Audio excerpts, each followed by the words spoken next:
Hello, everybody. Welcome. Sorry for the delay. Welcome to the 35th episode of a Week Ahead News Show with me, Liam, and my friend Tommy. Hello, everybody. It's good to be back for another episode of the Week Ahead News Show. Oh, you were laggy a little bit, but at the Yeah, no, end, so should be good. let's see. I gotta change my input device. Sorry, give me a minute. Oh, you're good. It is currently November 3rd, 2025. We just had our Halloween. Hope everyone had a great weekend in Halloween. It was kind of nice that we had Halloween on Friday. Had trick or treat. A lot of places Thursday, Friday, Saturday. Well, not Saturday, but a lot of times Thursday, Friday. Some places had them last Saturday. I'm so exciting. A lot of parties Saturday for that reason. A lot of kids going out. Teenagers, kids of me and Tommy's age going out. Everyone going out Friday and Saturday. So good to see. A lot of sports yesterday and regular back to the work week this week. Hope everyone's having a good Monday. We had the fall back time. So we all gained an hour this weekend on Sunday. I forgot about it till I woke up. Because I woke up an hour earlier than I thought I was going to wake up. Because my body is just like that. I always wake up at the same time, depending on sleep. But nice to see. Excited for that. This sucks that it's dark at like 5:45 now, which we'll talk about here in a little bit. I'll go on to weather. Today the high was 51. Low was 38 or sunny. Tomorrow will be partly cloudy, 56, 37. Wednesday will be rainy, 61, 40, a little bit hotter. Thursday, partly cloudy, 54, 38. Friday, 62, 41, rainy. For Saturday, 52, 41, partly cloudy. Sunday, rainy, 46, 32. I'll be going into a little bit more detailed weather here in a second. Let's talk about sunrise. First light today with a far back was at 6:28 a.m. Sunrise was at 6:56 a.m. Sunset was at 5:15, with last light being at 5:44, with about 10 hours and 18 minutes total daylight. Getting into the dark times like we've been talking about. Humidity about 70%. No rain today has been pretty good, so nice to see. We have daily stocks above us, have some, excuse me, and about like the 0.5% for the reds, so down 0.5%. We have some above 0.5%, above 0.17%. So small gains, small losses today. How was the past 5 days, Tommy? They were bad. You know what else is bad? Changing the time twice, like every year. Like we just adjust our clocks. Like I'm sorry, but like what'd you say last light at 5 p.m. and like sundown 5:45, at like yeah. at Sunset five at fifteen? 5:15, yeah. That is ridiculous. Like whoever made this whole idea up, they're an idiot. I'm sorry. Like I just don't care. We need to pick one and we need to stick with it, people. You know what I mean? Yeah. That's all I really had to say about that. It's ridiculous. But No, true, yeah, because like, stocks were like also we always get to pick, Tommy. It's dark when you get to work or it's dark when you get out of work. So you flip right. it. So like So we we'll just pick one. can we vote? Like can we do like a national referendum? Do we want it to be dark when we wake up, or do we want it to be dark when we're going home? Like, and then that should just be binding, and like the farmers, they can just like vote how they want to vote, and if they get outvoted, it's settled. Yeah, good That's idea. just my position. Okay. Anyway, stocks last 5 days. Um. So Dow was down 415 points. The S&P was down 45 points, and the Nasdaq was down was excuse me up 68 points.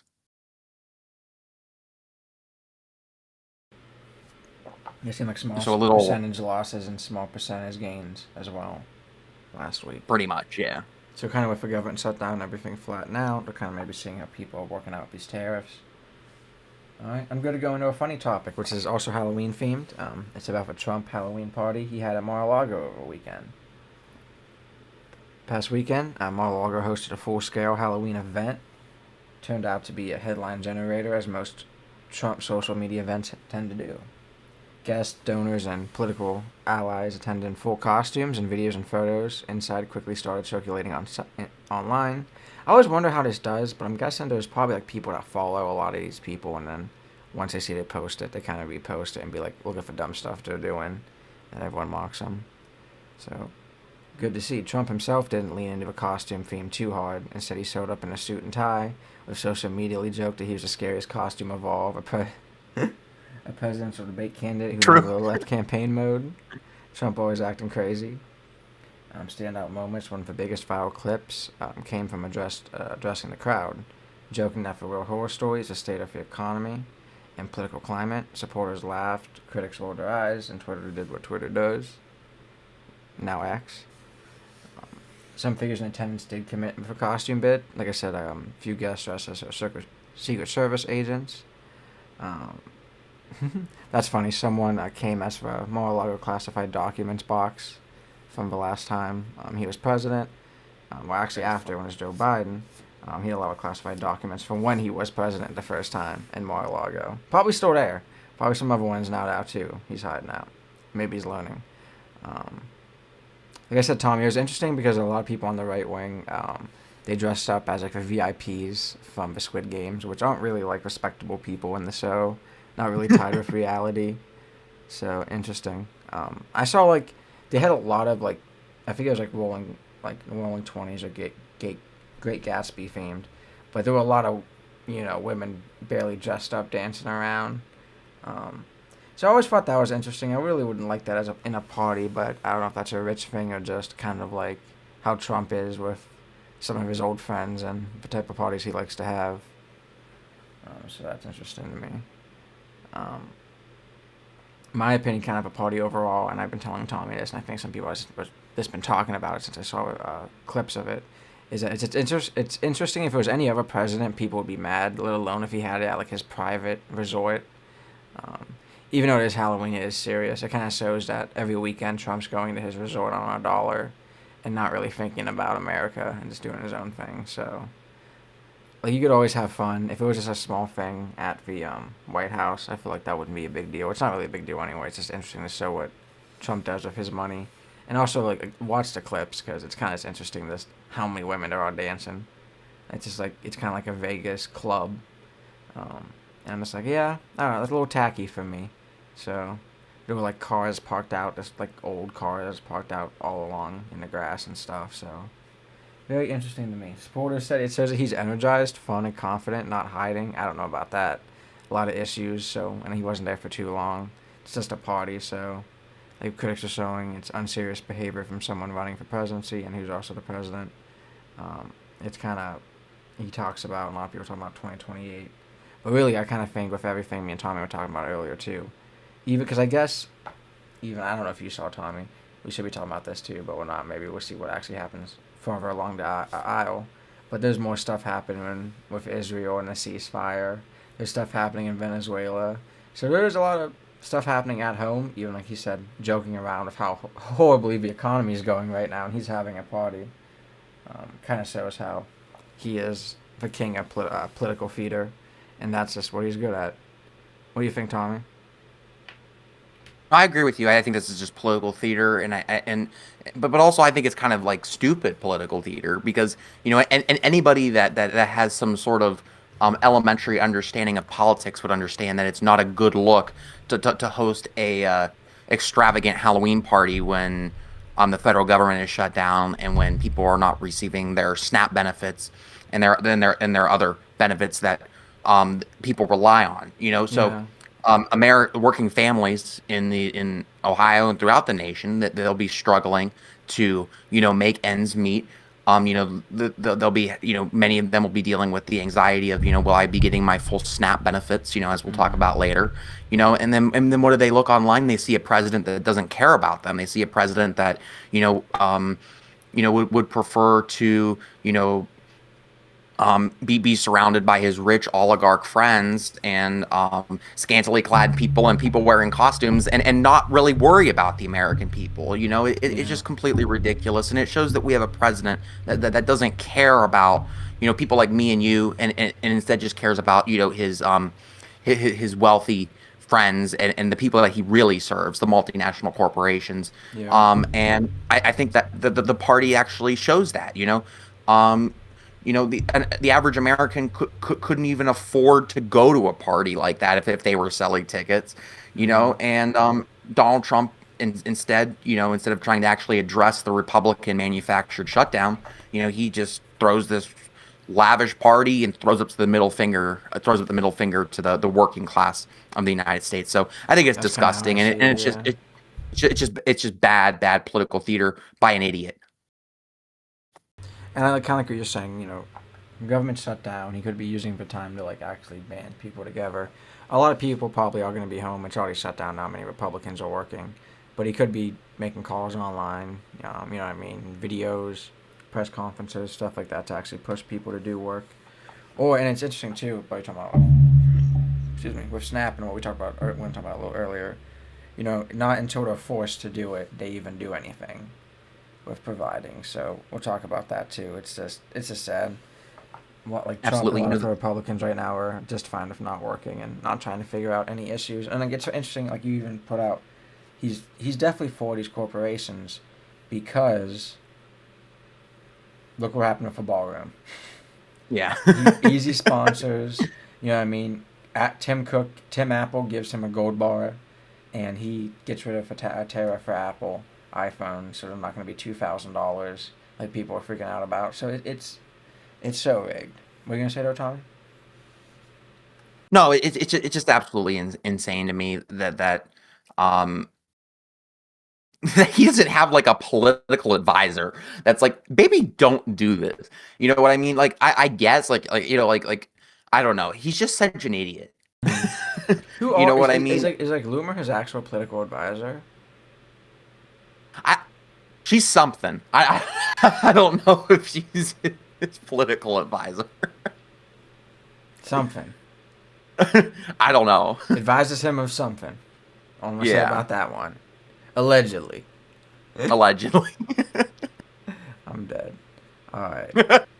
Well, we'll go on to a National One topic. Hope everyone enjoyed that one. I did. Drop a like if you enjoyed it. Drop a like if you're enjoying the content. Don't forget our Facebook's in the description. Always follow us on there. We post daily when we're about to be on.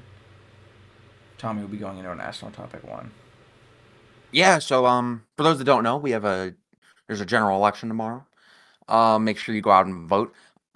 So what's on the ballot in the first general election since Donald Trump has become president? Of course, we have our influential midterms next year, the 2026 midterms, which will be incredibly important for not only the sort of public policy we'll enact in our country, but also sort of the broader health of our democracy. I would argue is at stake in 2026, but regardless, we do have elections here in 2025, and these, like every election, are critically important. So, key races, they span major states and cities, including Virginia, New Jersey, New York City, and California.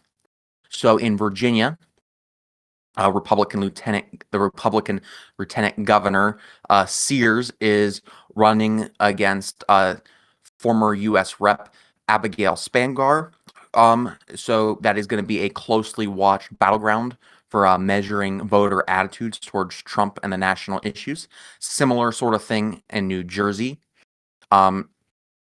Democrat Mike Sherrill versus Trump-backed Republican Jack. I can't even say this last name. Catalari. In New York City, of course, we have, of course, Democratic candidate Zoran Mondani against independent and Trump-endorsed candidate Andrew Cuomo former governor. Who do you have in that race, Tommy? Who do you have in that race? I want to know your personal opinion. Of New York City? Yeah. Who do I like in the New York City race? Come on, I like Mondani. Come on. You think he's going to win? Oh, yeah, I think he's going to win. Oh, yeah. I absolutely think he's going to win. In fact, I will donate $500 if he doesn't win. I'll donate $500 to the ACLU if he doesn't win. Nice. That's how confident I am sure that he's gonna win. After this news, I don't have $500 by the way, right? just to donate. But no, I'm very, very, very confident that Zoran Mondani is gonna win. Governor Andrew Cuomo, getting that Trump endorsement does not help him. I think Andrew Cuomo, has a history of a past alleged abuse, like obviously, and then Republican Curtis Sliwa, it's a Republican in New York City. It's not even worth mentioning, so we got Mr. Mondani former state assemblyman in New York City, who's doing some great things and is coalescing support around him, and I fully expect him to win. Mm-hmm. California, Proposition 50. This is another key one to watch. This is Gavin Newsom's bid to combat the gerrymandering coming out of the state of Texas. So this will be a ballot measure to enact new congressional maps that could flip up to 5 U.S. House seats from Republicans to Democrats, which was taken as a drastic measure, a drastic but appropriate measure in response to the corruption going out of Texas and Greg Abbott and their attempts to gerrymander that state in an attempt to, drag us all into fascism. So that's another key race to watch. So all of these races, Actually, I know about the last one. Yeah. They're all seen as early indicators of national political momentum and public sentiment. And historically, the Virginia and New Jersey gubernatorial races have been pretty strong barometers of the party of the president. Like historically, there's a Democratic president. One of those two governor races are going to go Republican. So it's going to be interesting just to sort of see through these election results what is going to be the outcome of all of this. The New York City's mayor race, to me, our notes say it reflects progressive versus establishment tensions within the Democratic Party, but to me, it really more reflects, of support of the actual endorsed Democrat in that race. That is Mondami. He won that. He is the primary candidate. So key to watch there. And then Proposition 50 out of California highlights the importance of redistricting and its impact on the U.S.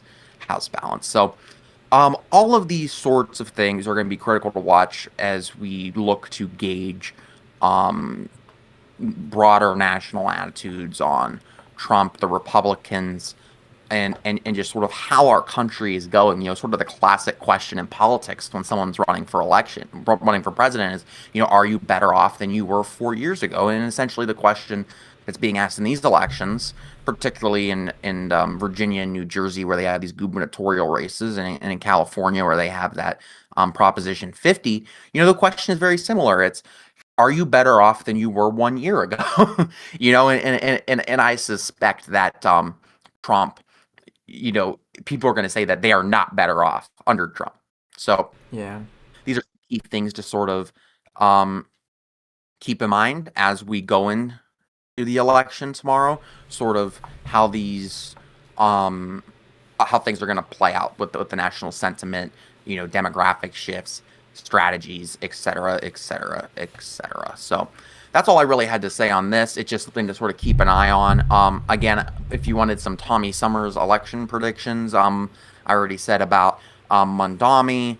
That I think he's going to win. I don't have enough background information to give, really good predictions about Virginia and New Jersey, other than, I think the national sentiment is blowing strongly against Republicans.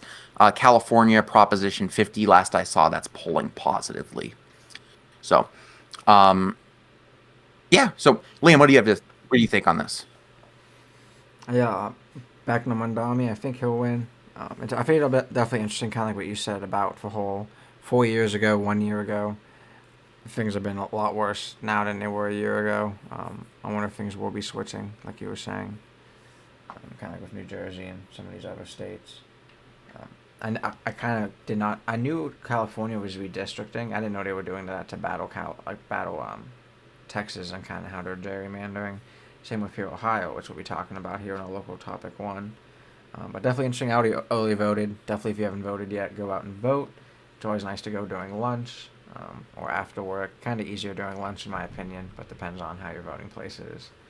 A lot of this all depends too. If some certain people vote for more than just councils. I got to vote for one levy. Some people vote for trustees. So all depends. Make sure you check if you can, if you're registered. Already too late to actually register, but make sure you know where you're gonna vote. Vote at your local polling place tomorrow, 6:30 a.m. to 7:30 p.m. You have to vote at your actual assigned polling location. You can check that out online on the Board of Elections website. Also, make sure you bring a valid photo ID. Make it, Tommy. Yup. Well, you'll be doing that other type of ballot. What's that called? Provisional? Yeah, yeah. You don't want to vote for provisional. Make sure you bring your ID. Heck yeah. So local one will be going into more about voting, kind of a little bit about how we vote. Tommy will be going over national. I'll be going over local tonight. The commission passed a new map that favors GOP here in Ohio. This is covered by the Tribune. Commission voted for 7-0 on November 1st to adopt a new map for the 2026, 2028, 2030 elections, under which Ohio's congressional delegation would move from 10 Republicans, 5 Democrats, to 12 Republicans, 3 Democrats. Crap, man, we getting screwed out here. Us Democrats getting screwed. Damn. Wasn't expecting that to happen here in Ohio. Ooh, we used to be a swing state. We getting cooked. Cooked out here, guys. We need to come back. All the Republicans pursed for 13-2. Democrats negotiate a compromise. At least we got one. Jesus.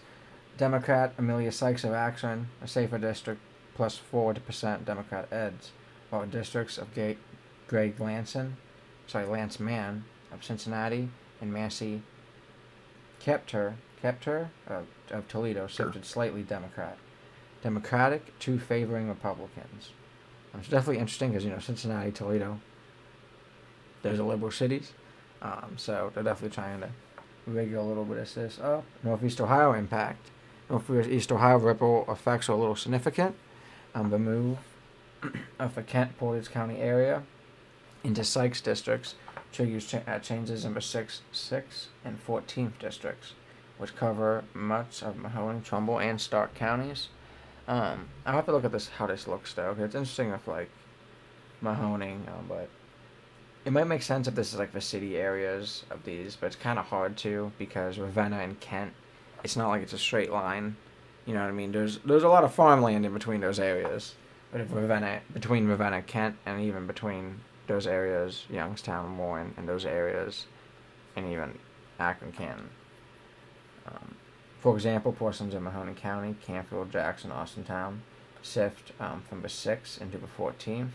That means that 6th district becomes even more Republican-filled, estimated 63.9% Republican, or 36.1% Democrat, starting in 2026. The political and public reaction, supporters say the map gives stability and avoids confusing and prevents costly referendum campaigns. Critics argue it's a blatant gerrymander engineered by Republicans and not truly competitive. The Equal Districts Coalition called it an affront to democracy. Some Democratic commissioners defend their yes votes. Democratic commissioners defend their yes votes, saying the alternative is losing free incumbent Democrats outright in 2026, like they said. So I get that if they're already screwing you, but sometimes you have to do a little bit better than that. For voters, your congressional district maps may change, townships split, counties moved. It could affect who you vote for and what issues dominate. For campaigns, incumbents in vulnerable districts will need to adjust strategy. Expect more fundraising, more targeted outreach in Mahoning, Stark, Trumbull. For representation, with just 3 districts favoring Democrats statewide. For minority parties' influence in Congress from Ohio may shrink further in years. For local issues, redistricting changes impact local economies, federal funding, and how region-specific concerns like Lake Erie manufacturing jobs are advocated in Ohio. Also, how funding is advocated in Ohio through those funds. So very important as well for your local communities, for like sidewalks, roadways, infrastructure, a whole bunch of stuff. Schools. What was I about to say? I'll keep going. I'll try to think about it. In Austintown, for instance, the shift means of a change of district lines starting in 2026. Voters who have been to the 6th might now vote in the 14th, with different priorities, different incumbents, different neighborhood focuses, neighbors, friends, and entire townships might see different campaigns, different voices. Oh yeah, I was gonna say it's interesting they're doing this before the next election, because they want to try to keep making Ohio red. They want to keep Ohio red for a while. Try to gerrymander as much as they can about that. I do kind of agree. It definitely seems like outright gerrymandering. even if you go for Ohio, there are a lot of Republicans, and we vote Republican. Obviously, with our one of our senators, but our governor and our presidents. But we have been a swing state, and we still have a lot of Democrats. So even what we have now with that 12-3 is kind of crazy to me. 13-2 would have been way worse. That would have been a chokehold on our necks. But that's definitely gerrymandered, and I'm kind of sad. Like me and Tommy last week, we said we thought they weren't going to do it, but they did, and they came in last minute. And we said on the first, which was Saturday, and passed it. So, how you feel about it, Tommy? I got really conflicting feelings on this. Mm-hmm. In many respects, I am very happy I am not one of those commissioners who had to cast a vote on a map like this. Yeah. Um, so this is so hard because the commissioners and the Democratic Party in this position, they were stuck between a rock and a hard place. They were stuck between Literally, yeah. the prospect of rejecting this map and then launching a rejecting. So if the Democrats would have rejected this map, it would have went to the Ohio General Assembly, who could then pass a map by a simple majority vote. Okay, so therefore, all of the leverage that the Democrats would have in Columbus is gone. Okay, so because all they need is a simple majority vote. So the plan, the idea was talked about by national Democratic leaders like the minority leader Hakeem Jeffries, like coming into Ohio, and they'll launch a big referendum campaign to actually get fair maps into to actually get fair maps in Ohio, which is what we all need and what we all deserve. Let me be very clear. But the problem with that is essentially hedging your bets on a Republican-controlled Ohio Supreme Court right after an initiative to actually establish an independent redistricting commission was rejected. Now, Yeah. granted, it was rejected because the people were lied to. Yep. Okay, but what is to say that's not going to happen again? So the Democratic commissioners were placed in the positions where they could either vote for this map, give it bipartisan support, and make it so it lasts the rest of the full 10 years that map that congressional districts are normally in place for, or reject it, accept a Republican gerrymander from the General Assembly, and then go wage a speculative campaign against the maps. So I don't I know. see. I don't Yeah. know.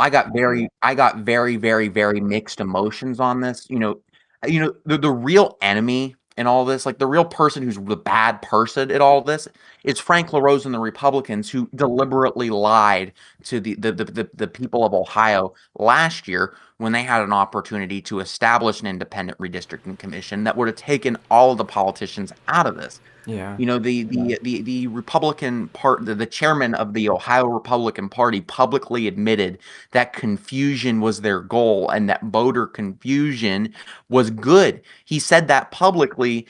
He said, like, well, if the voters are confused, that means we're doing our job. Like, maybe a little bit too honest there. Yeah. A Like, little bit. uh, so that's the real enemy in this. And um the maps, that have come forth, they are certainly, bad maps, but the question is, would they have been worse if if this whole referendum would have went through? Mm-hmm. Um, as to specific changes, so this takes away some Democratic votes from Craig Landsman in Cincinnati and Marcy Kaptur in Toledo. So those are the two weakest, I'd say probably the two weakest Democrats in the state of Ohio. Marcy Kaptur, in her last election, um, performed well in the respect of that she won in an unfavorable year for Democrats. Mm-hmm. But the margins were um, were slim. Greg Landsman is probably a little more safe down there in Cincinnati. I see. But don't underestimate the power, the power of Greg Landsman and Marcy Kaptur to run a compelling campaign in these districts. We are only dealing with slight edges towards Republicans as a result of this map. So it's not it's not entirely out of this world. It's not entirely crazy that actually the Ohio congressional delegation stays the same. It is possible.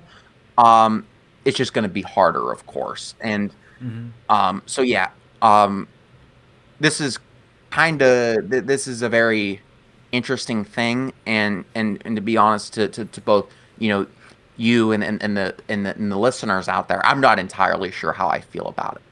Yeah. Yeah, we'll have to see how it plays out, I guess, and how screwed we get over it in future elections. Because I guess that kind of is the Yeah. weird part about it. Because I mean, when you draw it up, you might know how they voted in the past. It doesn't mean that's how to always vote in the future, but it's be interesting to see how it goes. It's really it's interesting. I'm honestly kind of I'm honestly kind of surprised Mm-hmm. that the commission even passed a map. Yeah, you know, we I thought actually they weren't. Yeah, yes, last week. yeah. Yeah, so interesting to see, but certainly, the main goal amongst all people that actually value freedom and democracy and representative government and all those things, the main goal would actually to be to establish an independent commission, and that's what we have to move towards, and it's just something that is just going to take time and resources to do so, and a way to combat mis and disinformation. So, Agreed, Tommy. Agreed. I want to try to give you a little bit of breather before your next topic, national topic two. Two more topics and we're done, guys. Started a little bit late today. We'll be getting through it. Not too long topics here, so we get done pretty quick. okay, national topic two. Um, so Trump administrations tell judge it will partially fund SNAP benefits using contingency funds. So the White House is facing a Monday deadline today to decide whether to tap contingency funds to keep SNAP benefits flowing. So the Trump administration they did say yes, but only partial payments. Mm. Um, so what's at stake? Approximately 42 million receive SNAP benefits monthly. The largest food assistance program in the United States. The average benefit is about $190 per person per month, although the amount varies. Mm-hmm. And the process of distributing benefits involves state and federal coordination, and delays in federal action risk not only cuts but significant delays when recipients see the money. Um, so the Monday deadline today, and again, they did say they're going to issue some partial funds is essential because the USDA uses the contingency funds now and calculates the reduced benefits quickly and distributes them, or else or else uh, there could be some full suspension of benefits. Mm. If partial payments are chosen, recalculation is required, which may delay when benefits land on EBT cards by 1 or more weeks. So, even though we're dealing with, sort of the Trump administration, um, only giving out partial payments, it's also going to be partial delayed payments. Yeah. Many states are preparing for the benefit shortfall. Food banks are bracing. We've seen that, locally, and we've seen that in states. Um, that I've seen stories of stadiums in Texas being used to distribute food, for instance. Smart. Um, um, so broader implications. Um, if SNAP if SNAP benefits are reduced or delayed, which they are going to be reduced, thousands of families will face immediate hardship and food banks will see increased demand. This crisis illustrates how the Republican led shutdown ripples into social safety net programs that working families rely upon. Mm-hmm. It also lessens the credibility of these programs, all in all, as many people rely on them, and the fact that the funds are not being issued, or they're only being issued in part, reduces the program and disrupts people's lives. And then politically, of course, this adds pressure to the Republicans to reach a budget deal and actually negotiate in good faith with Democrats, and to stop using um, these SNAP benefits as a political tool to try to enforce their political will. So, I see. Makes sense. in short, Agreed. what we're dealing with, we're dealing with today that the Trump administration did say that they are going to release partial funds, but again, we very well still may be dealing with delays, recalculations, etc. And frankly, people are due their full funds, their full SNAP benefits. That's the obvious thing. Is Mm-hmm. you know is we have a country. We were the richest country in all of human history. And we're Yep. and we're talking about cutting food assistance to the needy. So it's just completely disgusting. And while it is good that some money is going out, certainly all the money needs to go out immediately. And Republicans and Congress need to meet and negotiate with Democrats in good faith instead of just simply refusing to return to work. Agreed. And it's sad that we see Democrats in Congress right now, like we talked about last week, making videos calling them out. When you see them keep putting the heat on them, you know what I mean, every day. Why aren't you at work? Come to work. People are literally starving. And kind of what's said on here, I mean, it kind of is a man-made disaster. Not well planning creates that. Same with Katrina, same with other stuff in our history. Gotta be smart about planning if you're gonna close the government. You know it's gonna be for a long time because you're lazy Republicans. Maybe plan to feed people because it's gonna be hard on the states. Because I think Mike DeWine only signed 25 million. I think we talked about that last week to help out with people. So very Right. kind of And actually that hard to keep you know, keep doing this if need be. and there's even a legal question of can the state even do that? Like, we're Yeah, dealing with federal funds that are distributed by the state. I have no idea. This is or I do they just imagine it's very Venmo them? complicated. What do you say? Do they just Venmo That, yeah, they pull out the QR code. them? Yeah. Federal Treasury Department pulls out QR code. All the states scan it. Thank They you. have they, they have they have someone like at the Department of Treasury, like writing up the memo lines on those Venmos. Like no, it's ridiculous. I mean, people do need their food assistance. They do, and I'm happy they're getting some help for the states, but we don't know how long it's gonna last. We don't know how, like Tommy's saying, if that's actually gonna come through. I asked people I know that like actually did you get your SNAP, make your money yet, and they haven't. So it'll be interesting. We'll have to see. People are gonna be upset by that. Yep. People like to eat both sides of the aisle. Like we talked about last week, there's definitely Republicans that are on SNAP. So it should be a bipartisan issue, and especially when the government shut down for this long, and it's going to affect Americans. Go back to work. Disgusting this, in my opinion. When you have control of, you know what I mean, all the branches of government, we saw this time and time again for Republicans. You know what I mean? It shouldn't be hard to be one group. And even like, I hate. I've been talking a lot about. They say, oh well, they still have to have Democrats vote. It's like delegation is a strong thing in politics. Like if you're saying, oh well, my side, my party can't delegate when we have full power, then maybe you shouldn't have full power because you're still gonna get nothing done. Democrats learn that, and they learn delegation pretty hard, especially even with Biden. Me and Tommy talked a lot about it. A lot of Democrats talked about. God, we got the guy from West Virginia. I forget his name. Starts with an M. Mansion. Manson, yeah, and then there was another woman, Democrat that I know, would be on the border sometimes, Republican. So you always have to delegate, and even delegate with Republicans to actually vote for you. You know what I mean? If you need to get 3 to 6 Republicans, I'd be happy about that any day. You know what I mean? If I was in politics and I talked to 3 to 6 guys to vote for a bill, that's not that bad. Yeah. And So, what's so crazy right now? What's going on with this shutdown? Like you're talking about, like actual like conversations with the other party. That's not going on right now. Like Mike Johnson's refusing to even bring the House back. Like it's absolutely ridiculous. yeah, because like it's like like these politicians, especially Republicans, are so stuck to the social issues and attacking the other side. They can't even delegate when they need to delegate. You know what I mean?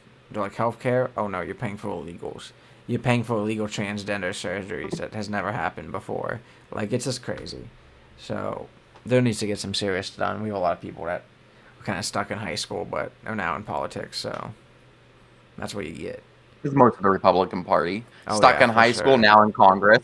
Yep, that should be the logo. The slogan. Oh, we go I into the like. last topic. Local 2. Be a quick one as well. Make sure you drop a like if you enjoyed the content tonight.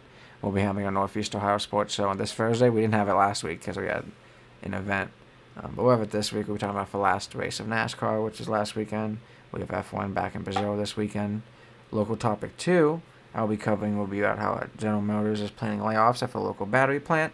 When I was actually at the Lordstown council meeting today, the mayor said she got a letter from Altium Cells today about it. Also, me and Tommy are talking a lot about WKBN will be covering. Lordstown Council did vote yes, 6-0, to ban data centers. That's probably going to get changed after a while. I really wouldn't be surprised. Just so they don't keep getting sued. They're getting threatened lawsuits for it. So I wouldn't be surprised if that changed. Just as like a zoning code thing or a special zoning code. Could also be a different type of, because instead of being a zoning ordinance, could be a law. A lot of different things they could do with that. So it'd be interesting.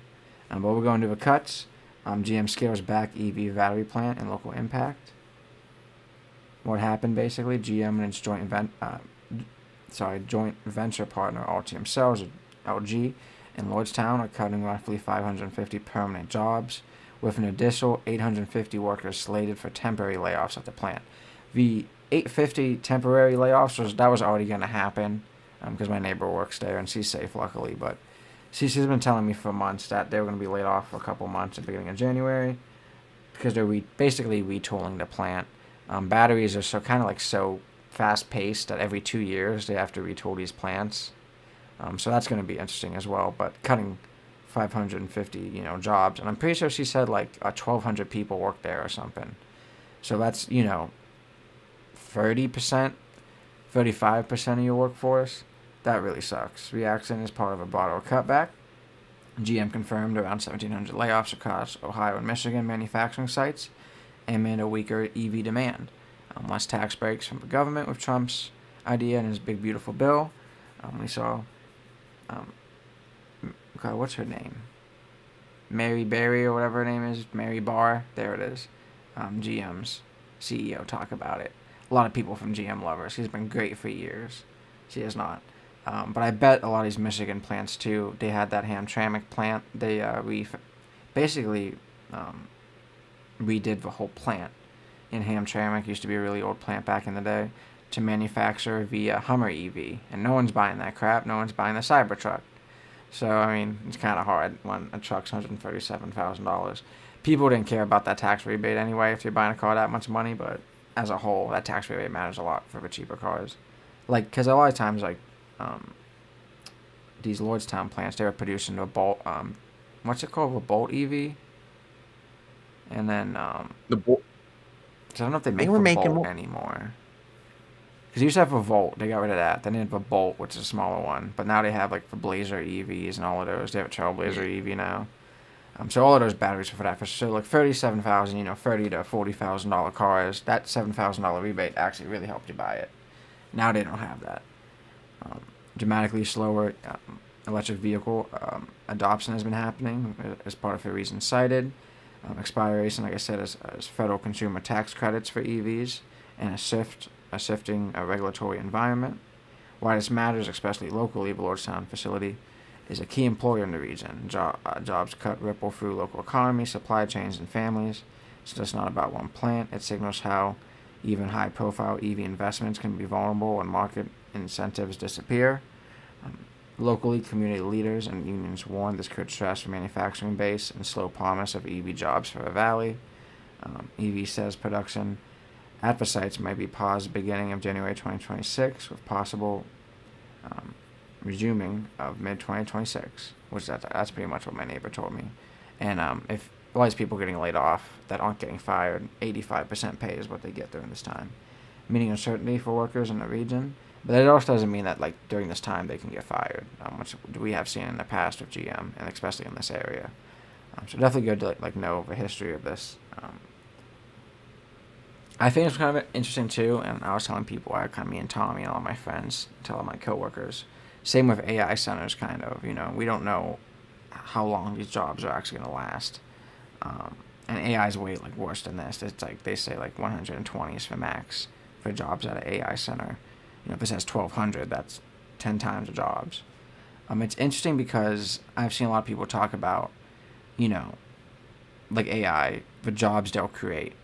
But it's interesting because we've been basically fed that malarkey since the early 2000s, even earlier, since automation or robotics has been a thing. Because it's the same thing. When you ask, well, what jobs get created with AI? They'll say, well, they'll need techs for the computers. They'll need robot techs because there'll be so much more robots. Well, we've been saying that since the early 2000s when they were cutting thousands and thousands of GM workers because they had robotic welders. And it's basically the advancement of that. Where like instead of being the manufacturer now the Americans are techs for the manufacturers. The problem is, how do you get those old workers to that job? You can't be like Hillary and be like, well, coal miners need to learn to code. It's not really, what I mean. It's sometimes it's easier said than done. My neighbor, who works at the battery plant, good example, worked for the same plant but for GM, way different job. You know what I mean? At that battery plant, they don't make cars. They make batteries. It's an extreme chemical process, something that they weren't doing at GM before. So it's interesting because like it's maybe it's the way she said it, but you actually can train these people to do different jobs too. But then the problem is it's like the numbers. If GM was 12,000 workers, 3,000 workers, and now we only have 1,200 or 120, we need to get that number back to 12,000. Back to 3,000. So sometimes it's hard. You can't replace. You know what I mean? Because that's kind of what the corporation wants you to do. They want robots to come in because it replaces 10 workers. They know that there's going to be one tech working on those robots that replaces 10 workers, but they're still paying one guy instead of 10. But now, like as a community, you kind of need to think, how do I replace those 9 jobs that are now getting replaced, even though there's that one tech worker? He might be getting paid $40,000 more than a manufacturer will, but once again, it's all getting cut off. And this has been happening probably even earlier since the 2000s, especially with car manufacturing. Workforce impact, permanent layoffs mean some jobs are gone for good, which is sad. Temporary layoffs still leaves families in limbo, not wondering what they're going to do for money. Like I said, especially with my neighbor, if you worked at GM before, they've got fired during temporary layoffs, especially during bad economies. '08, economic ripple effect, local businesses, housing markets, and service sectors might feel pressure if a large number of people are out of work or shifting. EV market warning signs, GM moves suggest that the EV boom may be cooling faster than expected, affecting not just Ohio, but the U.S. Auto strategy broadly. Some of it too, and I've talked about this, they needed to be smarter about, as a whole, well, we need to get people in homes too. Because a lot of times, like, you don't want to own an EV unless you don't own a home. Because you don't actually, like, make money off that EV. Yes, electric's cheaper. Not anymore, as we see these higher rates and data centers come in. But it used to be, especially when EV started, electric was way cheaper. So even if you weren't using solar with a battery, you were, still making money off using an EV. Just you need to install it. You need a home to do that. So like it would have been interesting to see like if they actually pushed young people to move into homes really easily, because those are the youngs that buy EVs at higher rates. Then they would have been installing, give them a tax rebates when Biden was president, solar panel tax rebates like we had. Get that battery in there, that fast charger, and you're set. But like we didn't see that. There needed to be more shifts in like all of America, just besides, hey, here's $7,500 for an EV. Because like I always say, like EVs are great, but I just don't want to sit at a gas station for an hour charging my car. I have friends that they think that's fun because they have a Tesla and they can play games on it. But like that's not fun to me. Like my time is more valuable than that. And it's going to change after a while. And I've always said that. But when you own a house, that's what makes it change too. Is that you just charge it while you're sleeping. You charge it while you're eating lunch, eating dinner.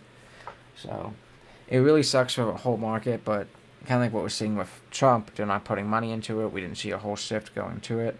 It'll be interesting to see how the local government, state officials, and union responds. Um, with GM trying tying its action to the end of a 7,500% federal tax credit for EVs and less aggressive emissions policies. This create a lot of questions for how the industry adjusts and how a lot of these cities, manufacturers do it. A representative of the Youngstown Warren Regional Chamber remarked that while this is crushing news for local workers, the hopes remains that EV jobs will rebound. And the question will be when, if not if. It'll be interesting too. Like we have other manufacturers coming in, military manufacturers, places in Warren. With was it Kimberly Horn? I always forget. Kimberly Horn's a different company, I think. Kimberly Clark, Kimberly yeah, Clark, thank paper you. company. Yep. So there's always stuff coming. We'll always have like a next era of like manufacturing and stuff happening in our area because that's how development is. Like I always say, and people of Lordstown said too with the data center issue, sometimes it's a land issue too. Certain of these areas don't have that much land left, so they're going to be kind of particular about who comes in. Um, kind of like I tell Tommy all the time too. It's a thing in development. You could build all you want. If like it's like Minecraft. If it's a sandbox game and you're in creative mode, you could build all you want. That's great. But like for real world, isn't like that. And sometimes it's like, what happens down the line? Will this company be here in the future? Will it be here 10 or 20 years? If we have a Republican president and he just says remove from mandates, what happens? I definitely like EVs. Like I talked about time and time again. If you have an EV with a solar panel, you're doing the best thing for you in the pocketbook. Best thing for the environment. People can complain about lithium-ion batteries. Everything we have has lithium-ion batteries nowadays. So it's a hypocrisy thing, to me at least. I kind of hope this is a temporary pause because I definitely think even with improvements in infrastructure, EVs could skyrocket. With improvements in batteries and maybe using hydrogen cells, it could just take off. It would just be, in my opinion, kind of a little bit interesting to see how that actually affects industry because industry is always changing. If some of these places that were battery plants now just, we don't need batteries anymore. We created hydrogen cells that are way more efficient. Well, what happens to those factories? How do you remodel it to be something else? Which, I mean, like we've seen with Foxconn, they've kind of done time and time again here in Lordstown. Foxconn started off actually being the original GM plant here in Lordstown. They tried to make trucks out of there. That didn't work. They tried making like robot farm equipment out of there. That didn't work. Now they're going to build data center equipment.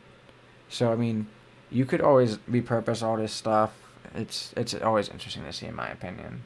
But sad to see these workers, especially because I know, I think it was just last year, United Auto Workers basically got their contract tied up with Altium. So there are union workers there. Some of these are going to be union jobs we're losing, which is sad to see. A lot of high-paying jobs. I have people that were like, why am I going to college if I could be working at Altium and making $80,000 a year? And that's good to have because, like I talk about time and time again, I think on the show, we need to get back to the point where people don't realize that GM, Packard, all these plants back in the day, gave high school grads an opportunity to have a career. We don't really have that anymore unless it's like a trade. You know what I mean? It's really hard to do that. We don't have the numbers anymore where even like any guy out of high school could have been like, well, I'm just going to go work at GM. Sometimes it needed a connection. Sometimes it needed to be effort or reopening. There's just so much manufacturing back in the day, so we kind of need to get back into that, in my opinion. How do you feel about this one, Tommy? No, I mean, what do people expect? They elected a president, that is anti-EV. He's getting rid of these federal subsidies. Of course, EV growth is going to slow. No, I think it's just sad, and in many respects, I'm reminded of the sticker that the idiots used to put on the gas pumps with Joe Biden. Like, I did that. I have 2 brain cells. Yeah. Like I'm thinking of those stickers, but like with Donald Trump at like pointing at this battery plant. You know what I mean? So No, I like see what you're 500 saying. people, over 500 people are losing their jobs because of Donald Trump and because the Republicans don't actually believe in preserving the environment and stopping climate change. If we are going to address the issue of climate change, there's 3 things are critical. I'm sure there's many more, but this is what's coming to my head. First, you need clean, renewable energy. obviously. Mm-hmm. Second, you need a power grid that can actually distribute that energy in amounts that is sufficient for the 21st century. And three, you need electric vehicles, amongst other things, I am sure. Yeah. So, um, any sort of I think pull back from electric vehicles represents a degradation, of our commitment to the environment.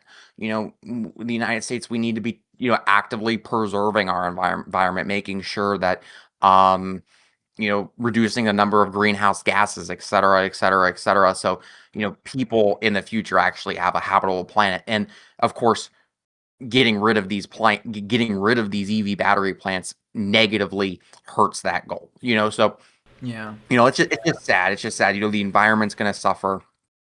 And no, it's funny, And of Tommy. It's course, kind of interesting. Like you're talking about for battery, like for infrastructure, definitely important.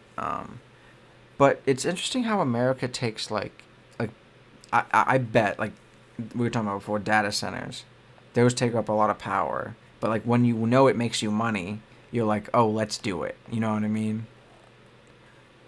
what do you mean? Yeah. Like, so yeah, like right now, like the US power grid does not have the capabilities to support things like the data centers and EVs. That's Yeah. just true. And actually that's a major strategic failure of the United States right now.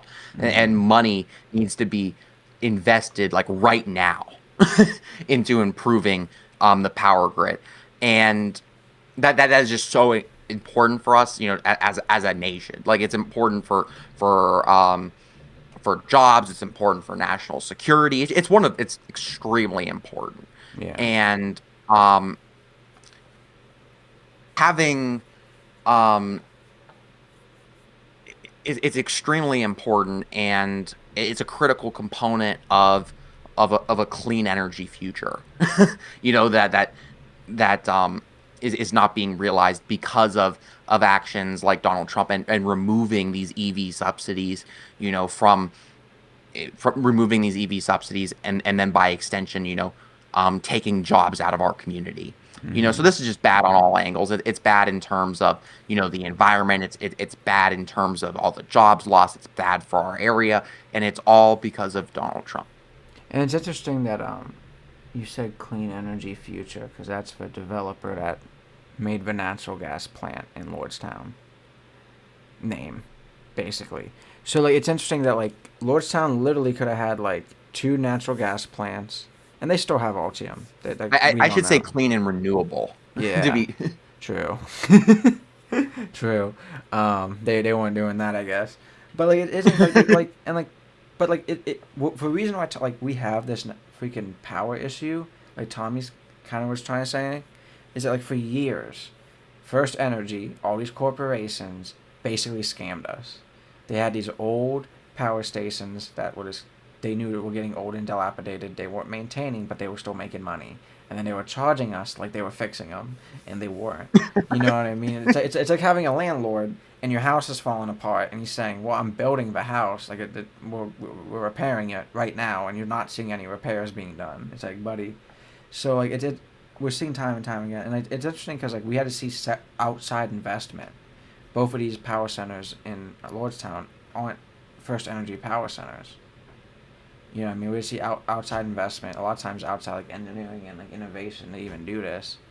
Um, so it's definitely interesting. I think we need, like Tommy's saying, a clean environment. I just wish a lot of times it had to be tax incentives because the rich just won't make changes like they spend any money.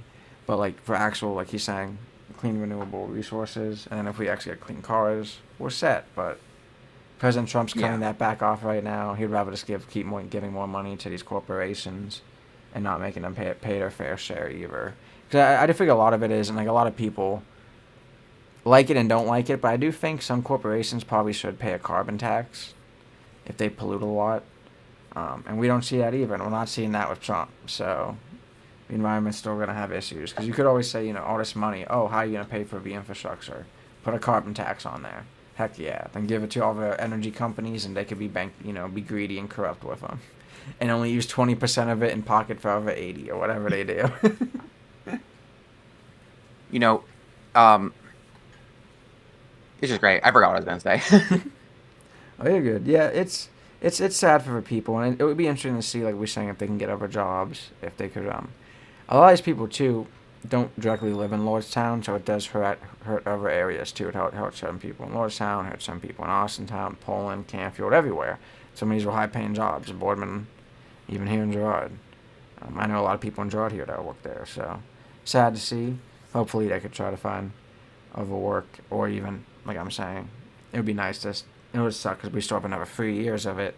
But imagine this being like, oh, I have to change jobs for 3 to 4 years because of the president. But that's kind of what we're seeing right now. Because we see people on both sides like EVs. You know, I mean, I'll hold for people on the right to the fire of liking Elon and EVs. They do like them. We like them. What's the issue with it? It's an infrastructure thing. It's a commodity thing. Like I'm saying, for a lot of people, me and Tommy's age, if you live in an apartment, you know what I mean, it's going to be hard to have an EV. If you ask your landlord, hey, you going to spend $2,000 to put a fast charger in?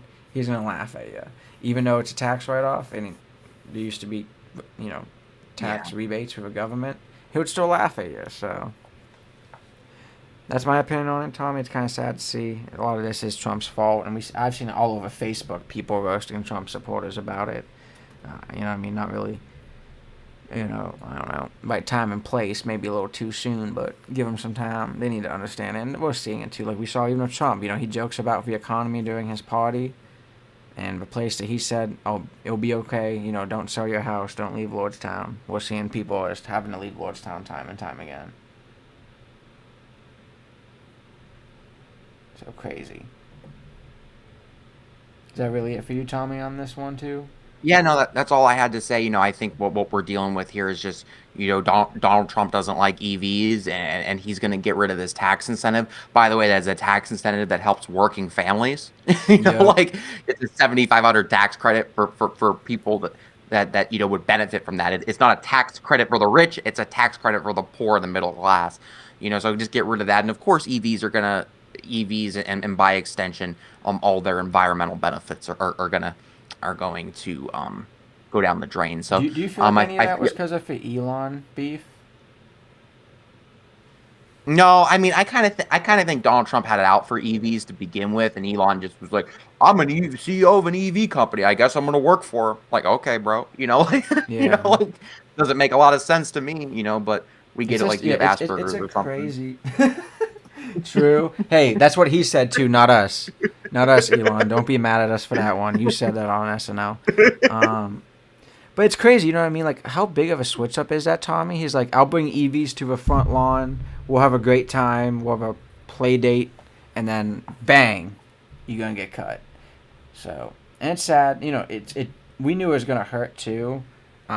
Companies like GM before Tesla, because Tesla's a little bit more money. A newer car brand, even though they've been doing EVs more. We saw GM be able to come out with cheaper EVs. So even actually sometimes even before Tesla, the Volt, even though it's a hybrid, had an EV system, came out before any Tesla system. So they won't affect Elon as much, but I bet it still is. We see a ton of Cybertrucks out right now. Like I think they're slowing down production on them. A lot of lots have them full. A lot of that's kind of the issue with the rollout and how crappy they actually were. GM produces better products because they've been building cars for way longer.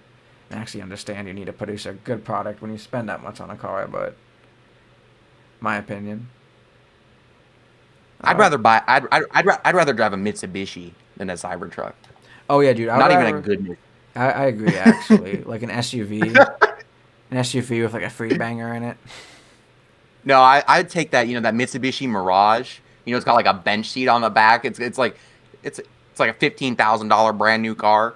Man. Nobody should own this car. I'd take that over that $100,000 Cybertruck any Like day. only robots touch that car, not a human touch that car. Yeah, no. Not a single union worker sniffed that car. I'll take that over the Cybertruck any day of the week. I agree. I was just watching a video of a guy like taking a whatchamacallit, kind of like a pickaxe to one, and he's just able to rip them apart. So interesting.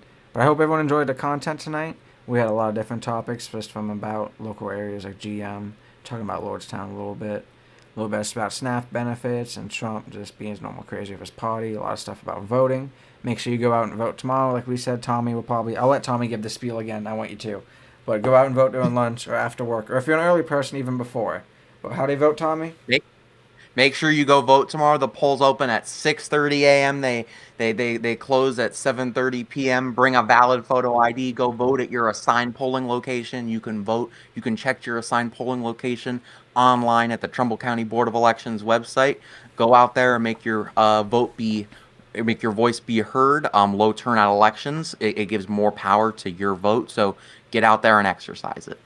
Appreciate that, Tommy. Always love you. Appreciate all the work you do here tonight. We'll be back here Thursday with me and Hunter for our sports show with some NASCAR and F1. The Northeast Tire Sports Show at 8:30. We'll be here next week on Monday for a week ahead news show. What episode 36 will we going to? Getting a lot of these done. Coming here in the winter, getting dark really early. I love it here in Ohio. Leaving work and it's dark. So hope everyone has a great rest of your week. We'll get through it.